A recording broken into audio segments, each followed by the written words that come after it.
kasalukuyang nagpaplano ng paggawa ng inyong bahay sa isang kontraktor. Sa video po natin ito atin pong pag-uusapan ang iba't ibang sistema ng pagbabayad sa inyong mga kontraktor. Malaking bagay po na malaman po ninyo ang iba't ibang mga pamamaraan ng inyong pagbabayad sa inyong kontraktor upang ma-minimize po ninyo ang inyong budget para sa inyong construction cost. Sa video po natin ito, ibabahagi din po natin ang iba't ibang mga pamamaraan, kanilang advantages at disadvantages sa mga bagay-bagay na dapat ninyong malaman sa pagbabayad sa inyong mga kontraktor. Isang mapagpalang araw sa inyo mga kapatid. Sa araw pong ito ay atin naman pong pag-uusapan. Kung ikaw ngayon sa kasalukuyan ay nagpaplano na magpagawa ng inyong tahanan, maaaring para sa iyo ang video ito. Sa video po natin ito, atin pong himay-himayin ang mga bagay-bagay o yung iba't ibang mga proseso, no? Ito yung mga proseso ng pagbabayad, no, na very common ngayon na ginagawa para sa mga construction project, no? Ibabahagi po natin sa inyo para at least bago kayo magpasimula o bago kayo magpagawa ng inyong mga pangarap na mga project o pangarap na tahanan ay may idea na kayo kung aling term of payments ba ang inyong gagawin para sa inyong construction project. Pero bago tayo magsimula, introhan muna natin.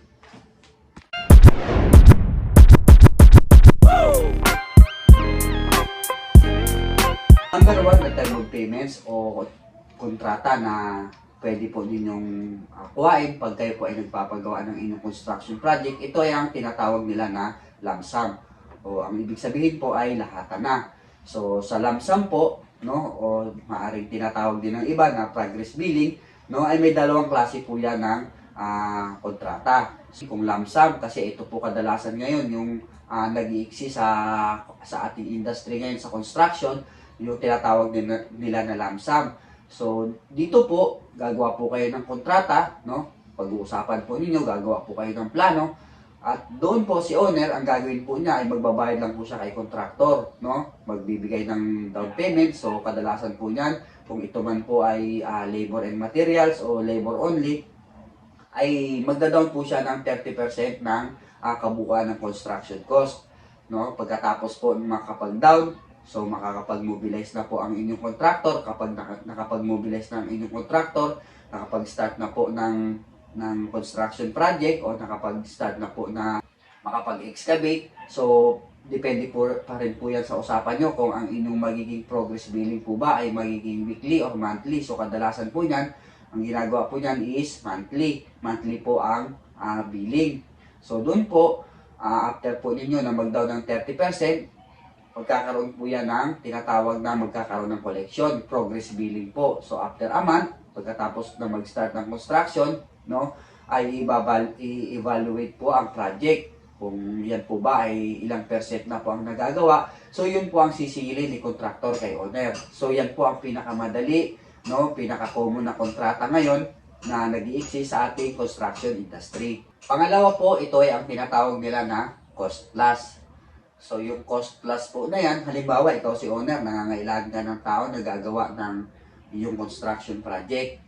Ngayon, dahil ikaw nga ay walang sariling tauhan, so maghahanap ka ngayon ng pwede po kay foreman, pwede po kay engineer na merong mga tauhan na pwedeng gumawa ng inyong construction project.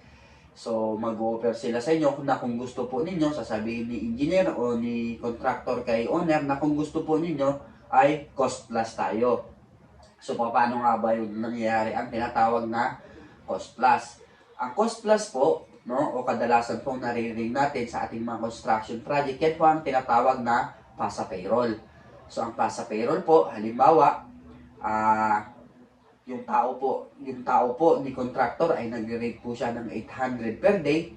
So, si contractor po, magpapatong po siya ng halimbawa 50 pesos per day sa bawat isang tao o 100. Depende po yan sa skilled o depende po yan dun sa tao na ilalagay po ni contractor. Kasi may mga rate din po na mababa ang pinapatong, may mga time din po na malaki po yung pinapatong. So, kung halimbawa po, ang rate po ni foreman is 1,500. So, sasabihin po sa inyo ni engineer na, ma'am, ganito, bibigyan ko po kayo ng foreman. Tao ko po yan. So, pasasahurin nyo po siya sa akin ng 1,700. So, magkakaroon siya ng 200 pesos per day. So, yun naman po, yung PASA payroll po na yan, no, magkakaroon din naman po ng hiwalay na usapan si contractor at saka po yung mga manggagawa. So sasabihin niya doon sa manggagawa na, o eto, ikaw mason, bibigyan kita ng rate na 800 per day, no? Ngayon, si contractor, sisingilin niya naman po yun kay owner ng 900 o 850. So, ang usapan po ng contractor at saka ng may-ari, labas na po yung manggagawa doon. Importante po, no, na kung magkano po yung napag-usapan po nung manggagawa naman at ni contractor ay maibigay naman po yung sahod. Kasi dito po sa ganitong klase ng sistema, dito po minsan nagkakaroon din ng problema. Malalaman ng worker na nagkakaroon ng patong o nagpapasa payroll si contractor doon sa may-ari. Sasabihin naman ng worker na 850 pa lang ang binibigay sa iyo but 800 lang ang binibigay sa akin. So ito po, dapat pag ganitong sistema po ang inyong gagawin, no, si owner po, no, ay labas na po doon sa usapan naman ni contractor at saka ng tao, no, kasi yun nga po yung ipapatong po niya sa rate ng tao, yun po ang magiging kabayaran ng kanyang serbisyo. At the same time po, yung taong gumagawa po sa inyo ay pananagutan po yan ng kontraktor. So bali po yun ang kanyang magiging kabayaran. Kaya nga po tinatawag na cost plus. Magkakaroon siya ng patong doon sa rate ng mga tao. So yan po ang isa sa mga kadalasan po na ginagawa, no? Nagkakaroon sila ng tinatawag na pasa payroll o ang cost plus. Ang pangatlo po natin ay ang tinatawag na percentage. So, madalas po ninyong naririnig yan, no? Pakyawan. So, sa pakyawan, magkano ba ang pakyaw mo niyan? Halimbawa po, yung bahay ay gagawin magmula layout hanggang sa matapos. So, ang usapan po nila dyan, sige, papakyawin ko po yan, magkano? So, sasabihin naman ng namamakyawan o nangungontrata na percentage po tayo, ma'am. Halimbawa po, 40-60. No, o 45-55 ang magiging percentage po natin. Ang ibig sabihin, no, sa 100%, kung ilan, halimbawa po, ang napagkasunduan po ninyo is 45-55. No, ang 45-55, ibig sabihin, yung 45% ng kabuuan ng inyong construction materials, no, ay yan po ang kanilang magiging kontrata. Halimbawa po, ang kabuuan po ng materyales po na inyong nabili is 100,000. Kung ang napag-usapan po ninyo is 45-55, yung 45% ng 100,000 o 45,000, ayun po ang kanilang magiging labor cost. So, depende pa rin po yan sa scope of works na inyong gagawin. Merong mga scope of works na minsan, ang hinihingi po ng mga nangungontrata is 50-50. No, depende nga po yan sa kanilang gagawin o depende rin po yan sa laki ng gagawin at depende po sa duration ng kanila pong itatagal. Kasi baka po mamaya 1 linggo lang po yung gagawin, tapos ang mangyayari po ay ibabase po ninyo sa percentage, so hindi rin po yan papayag ang gagawa kasi lalabas po yan halimbawa po na ang inyo pong materials ay nasa 10,000 lang. So kung 45-55 ang magiging hatian, ang magiging bayaran niyo sa percentage, hindi po yan papayag kasi lugi na po sila doon. Kasi kung dalawa silang gagawa, ang mangyayari po yan sa 4-5, hatiin pa nilang gagawa yun. So tig 2,000 lang mahigit ang 1 linggo nila, so hindi na po yan papayag.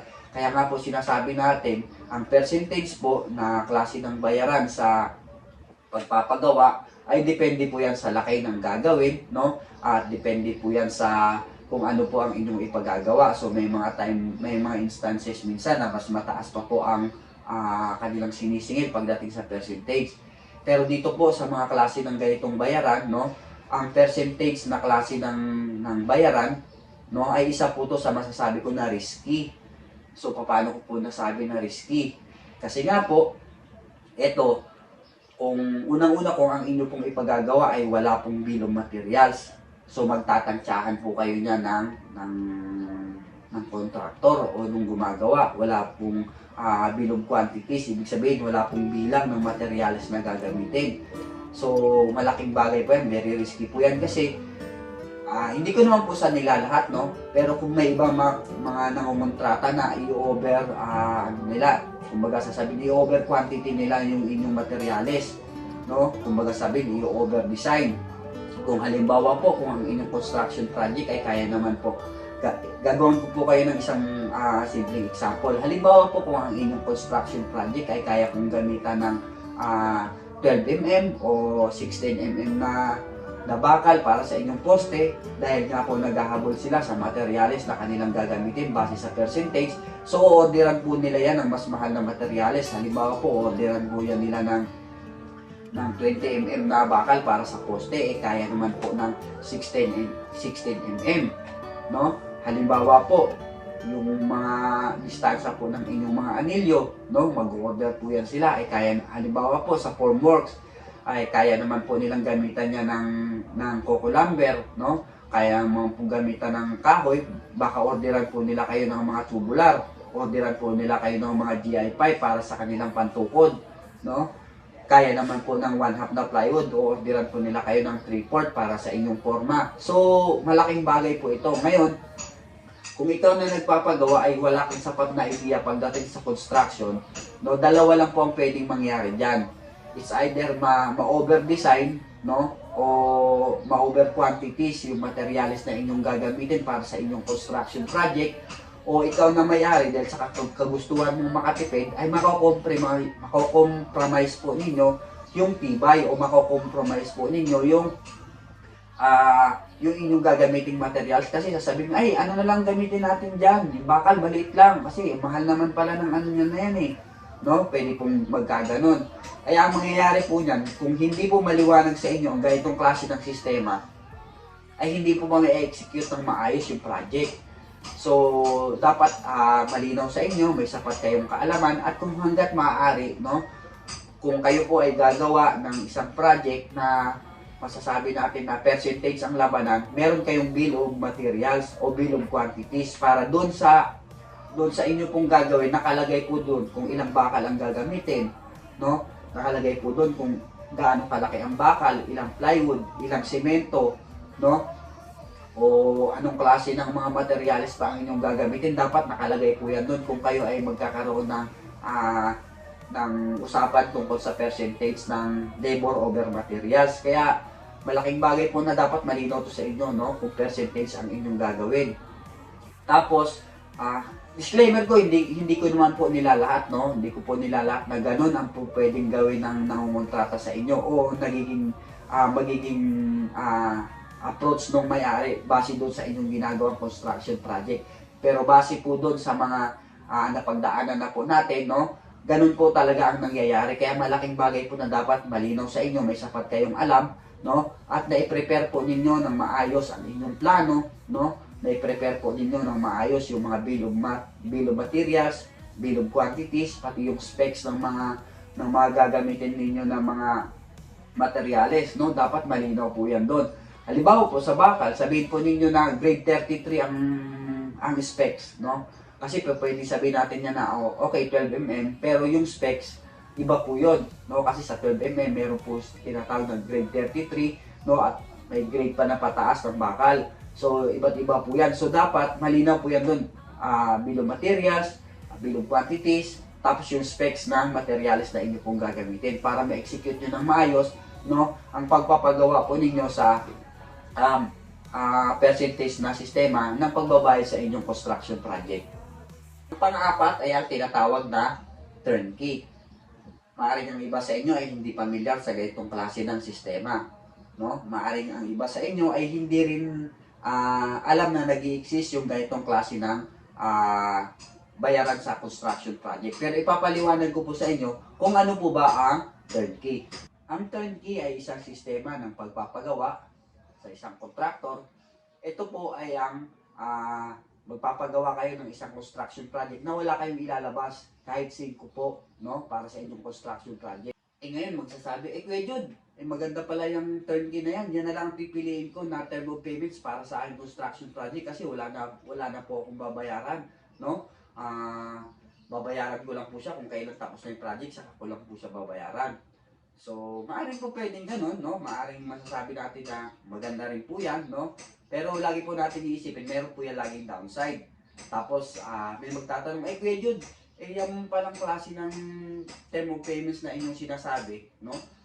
Para rin pala akong bumili ng bahay na yari na. Kasi babayaran mo siya kung kailan yari na. So, maaaring ganun po, pero malaki po ang pagkakaiba nila. Kasi, ang pagbili po ng bahay na yari na, no, ay kung ano po yung inabutan yung nandyan, no, kung ano po yung existing na itsura ng inyong bahay na inyong bibilin, so siya na po yung inyong babayaran. Unlike po dito sa turnkey, no, magmula po sa pagpaplano, magmula po sa detalye ng kalalabasan ng inyong project, sa detalye ng mga materyales, no, ay kumbaga ano kayo dito, involved kayo dito sa ganitong klase ng sistema, no, yung mga finishes, no, involved kayo diyan. Unlike po pag bibili kayo ng yarig na bahay, no, kung ano po yung nandyan, kung ano po yung binili nyo, yun ang bibili nyo. Sa turnkey po, hindi, no, kasama po kayo sa planning, no, sa preparation, kasama po kayo nandyan.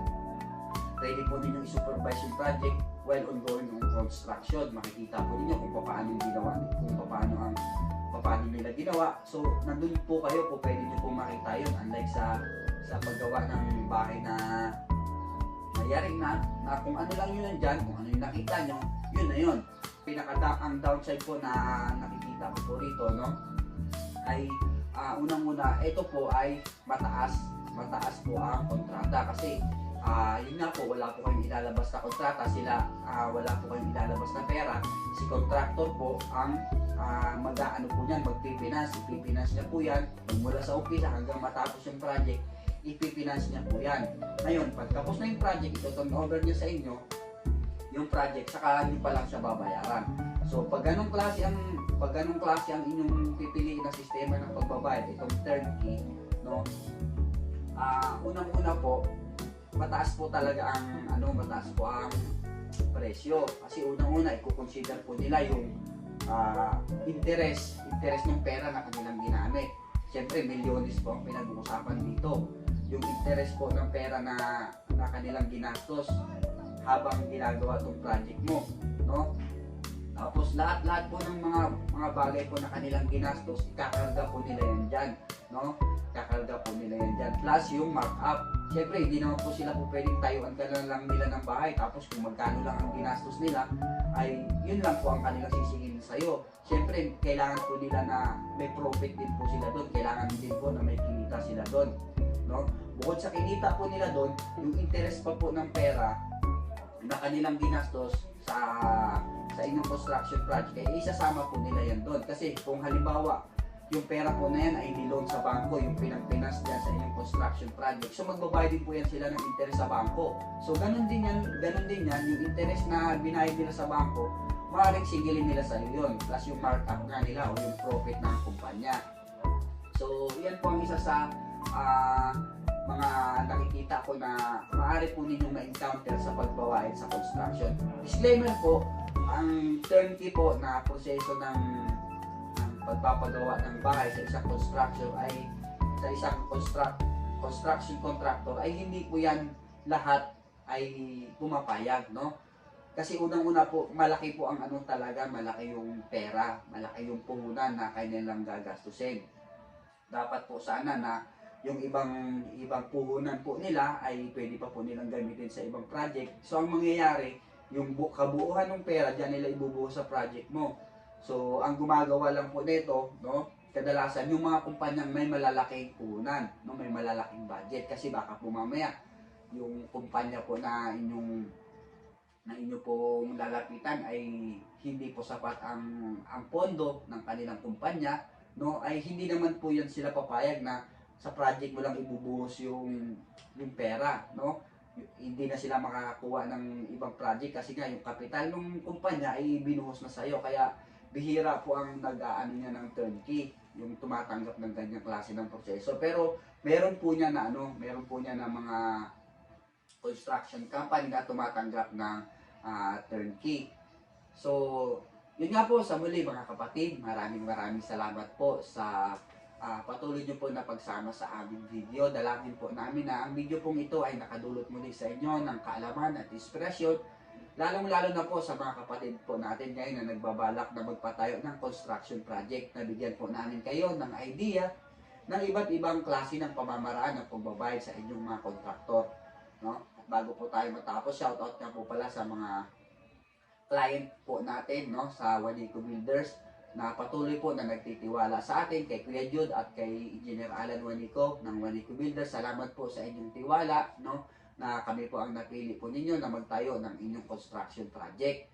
No? At the same time, shoutout din po nga po pala sa mga kapatid natin sa Wanico Builders, na mga kasama po natin na nagtatrabaho, no? Sa project po natin sa Don Antonio. Salamat din po sa mga kasama po natin na nagtatrabaho sa Alabang West, doon po sa dalawang project sa Alabang West, no? Shoutout po sa inyo.